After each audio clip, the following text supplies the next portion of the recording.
Hey, Eagles fans, I'm Thomas Mott. Welcome into the Eagles Report. And today, how much money do the Eagles have in free agency? Who can they sign in free agency? What will they do in free agency? It's a complete Eagles free agency breakdown. Cap space, signings, ability to free up more cap space. We're going to talk about everything revolving around our Eagles. Give it a thumbs up for this breakdown. That way you're ready to go and you're in the know as we get going here during free agency week. Without further ado, let's go ahead and jump right in.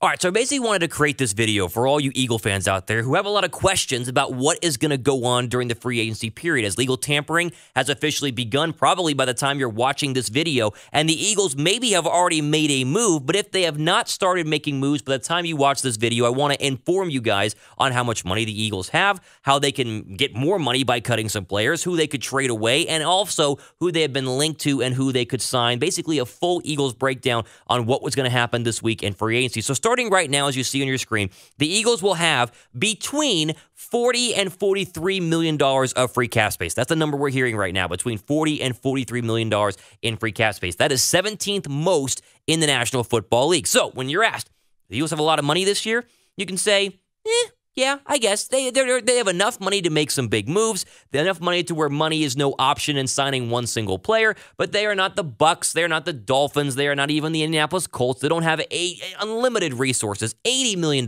in free cap space. They have half that, right about $43 million, which again is important.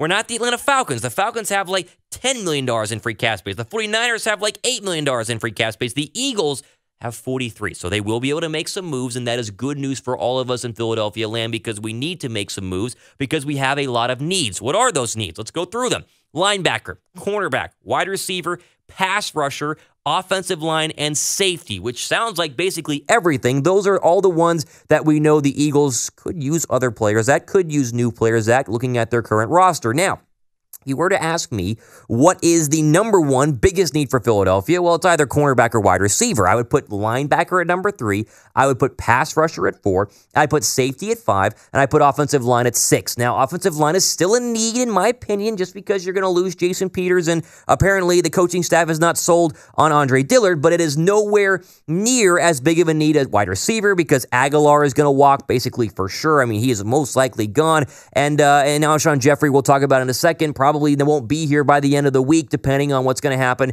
based on the new CBA, as we know helps the Philadelphia Eagles out and trying to go ahead and get rid of Alshon Jeffery's massive contract. So the biggest, to me, needs wide receiver 1, cornerback 2, linebacker 3, pass rusher 4, safety 5, and offensive line is going to sit there at number 6. Before we move on, what do you guys think? The biggest need for Philadelphia, what position group? I want to hear from you guys. Let me know in the comments section down below. Now, legal tampering, by the time you're watching this video, will officially have begun, and legal tampering means, just so you guys are notified, the Eagles are able to talk to agents and talk to players. Now, you will see over the next couple of hours and minutes and days and weeks now, Adam Schefter from ESPN and a bunch of different people, Jason Lock and Ford, they're going to start reporting deals. Now, the deals cannot officially be done and not officially signed and finalized till March 18th, which is the official start of the new league year. So you'll see the Eagles sign some people, but they can always not officially sign them. They can go back on their word by March 18th or before March 18th. Remember whenever Frank Gore was apparently going to be a Philadelphia Eagle? He was an Eagle for like 4 minutes, or it was really like a day.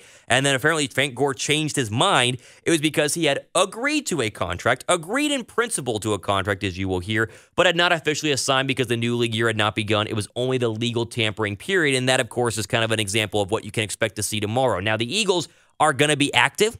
We know this. Here are the people they've been linked to. We've heard Byron Jones. We've heard Chris Harris Jr., the cornerback from Denver, Amari Cooper, Robbie Anderson, Eric Armstead, Rashad Perryman, James Bradbury, and a lot more. There are probably other names that I'm missing right now, but the big one we've talked to here on this channel and that people have been reporting for days and weeks and months is that Byron Jones, the Cowboy cornerback, will be a free agent. He's not going to re-sign with Dallas, and the Eagles are prepared to offer him the sun, moon, and stars in terms of a deal to go ahead and make him one of the higher-paid cornerbacks in the National Football League. Jones is looking for $17 to $19 million, and with $40+ million in free cap space, the Eagles can go ahead and do that. So we talked about they can go all in on one player and still have money to go ahead and sign a bunch of other players as well. Robbie Anderson, another name, a wide receiver out of the New York Jets, 26 years old, a great deep threat, averaged like 15.9 yards per catch last year, was linked to Philadelphia as early as the trade deadline of this past year But now it looks like he might re-sign with the New York Jets, although no word on that becoming official, so maybe the Eagles can kind of pry him away. This is a list of names that could happen, but that's what we put at the bottom there, and more, meaning there are other names that they could go ahead and be linked to, but I would argue that someone from this list in front of you right now will be a Philadelphia Eagle by the end of the week. Could I be wrong here?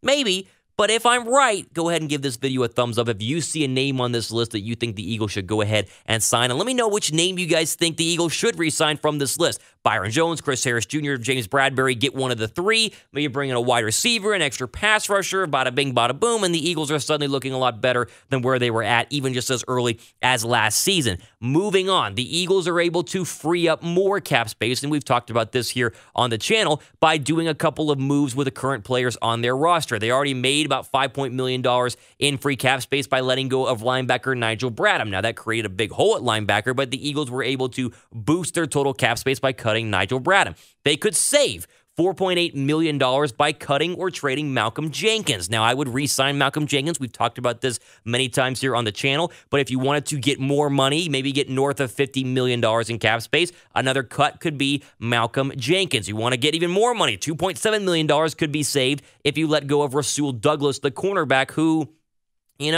is been good in some games and bad in others. Obviously, the third-round pick out of West Virginia. I think the Eagles keep Rasul Douglas because $2.1 million is not a ton of money. He's only 24 years old, but he is a third-round draft pick that has never really panned out. Another way to save money would be cutting Sidney Jones, who was a second-round draft pick in 2017 and literally has struggled and been an absolute roller coaster for Philadelphia. You'd save $1.3 million by moving him as well. The big money saver that you can have if you were to find a trade partner is Alshon Jeffery. Now, if you were to get rid of him, it would create $10.7 million in free cap space. The problem is, if you were to cut him, you would have $1 million in dead money against the cap that you would still owe him. Now, with the new CBA, that comes down a little bit to the low teens in terms of dead money, so they still could just cut him and say, enough, we're done, but it looks like you got to find a trade partner, and the question will be, will someone want to give up a draft pick and obviously take a bunch of money to go ahead and sign a guy that the Eagles really don't want on their roster right now, according to many sources inside Philadelphia. Now, Alshon Jeffery, we've seen before, there are many teams that will take a salary dump. Or Brock Osweiler got traded, and I think it was the Texans took on like $40 million in cap space, and he never really did anything for the Houston Texans. We've seen it before, but that was for a quarterback, not a wide receiver, and so it could be a little bit more difficult. But those are your moves right now that the Eagles could do to go ahead and free up a lot of extra cap space. Couple of other things they could kind of restructure. Zach Ertz, and he's making like $12.5 million in terms of his 2020 salary. You could kind of restructure that and free up a little more space. But as we're sitting right now, the Eagles have about 43, maybe $44 million. It can be as high as 50 plus, but it looks like $40 million in free cap space to go ahead and spend. The final thing I want to mention here before we close out on this edition of the Eagles Report, and again, if the Eagles, by the time you watch this video, you might be a day late, have signed somebody, don't go in the comments saying they signed somebody, because this is being recorded the night before free agency begins. So it's supposed to be a preview for you guys to go ahead and know what's going to happen this week. So subscribe to the channel for more videos like this. We're approaching 6,000 subs, and I greatly appreciate you guys subscribing. But the final thing I want to talk about is that all reports have indicated the Eagles GM, Howie Roseman, who was on the thumbnail of this video, is expected to be very aggressive. So when you are talking with your friends at the water cooler tomorrow, and you're talking about the Eagles, and you're saying, man, Thomas said we have cap space. Here are the names that we could go out and get. Do you think they'll actually do it? I think the answer is going to be yes. The Eagles are going to be very aggressive. They're going to make big moves because they're positioned very well in their division and in the NFC, especially with the new CBA and the expanded playoff. I mean, they're going to get one extra team's going to go. 14 total are going to go to the postseason. The Eagles are in win-now mode. Obviously, they have the talent to win now. They have the quarterback to win now. They have the head coach to win now. And to win now, you got to get yourself to be better at a lot of the areas of need that we've talked about: linebacker, corner, wide receiver, D-end, O-line, safety. And I would not be surprised if the Eagles are making at least one big move, but maybe two or three that all of us go, whoa, that was a crazy, crazy interesting and crazy, crazy good move overall. So, to wrap up and recap this whole thing, $43 million in free cap space, lots of needs, lots of players linked to them, and a GM who's going to go ahead and pull the trigger. Buckle up. It's going to be a great free agency period, and I hope that you guys are ready for the Eagles to hopefully make some big moves. We'll break down every single move here on the fastest growing Eagles channel on YouTube. It's called The Eagles Report. I'm glad you found it. Click the red subscribe button down below. That way you are subscribed, and click the notification bell. That way you're notified whenever we drop a new video. All the time we have for today. For the Eagles Report, I'm Thomas Mott, signing off. Enjoy the rest of your day.